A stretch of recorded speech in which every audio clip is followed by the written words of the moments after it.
ఆంధ్రప్రదేశ్లో కొత్త రైల్వే లైన్లు, అమృత్ భారత్ స్టేషన్ల అభివృద్ధి, రాష్ట్ర వ్యాప్తంగా జరుగుతున్న రైల్వే ప్రాజెక్టులపైన ఏపీ సీఎం చంద్రబాబు సమీక్ష నిర్వహించారు.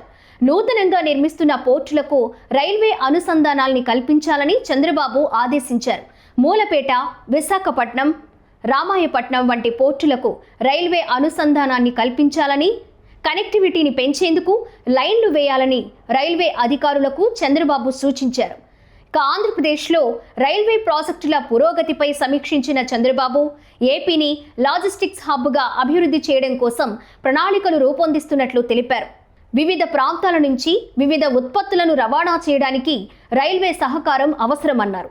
కేంద్ర ప్రభుత్వంతో కలిసి ఇంటిగ్రేటెడ్ లాజిస్టిక్స్ పార్క్ ఏర్పాటు చేయనున్నట్లు తెలిపిన చంద్రబాబు దానికి కావలసిన రైల్వే సదుపాయాలను కల్పించాలని సూచించారు.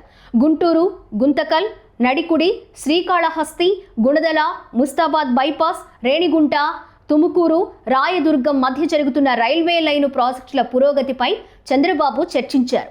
ప్రస్తుతం రాష్ట్రంలో 33,630 కోట్ల విలువైన రైల్వే ప్రాజెక్టులు జరుగుతున్నాయని అధికారుల ద్వారా తెలుసుకున్నారు.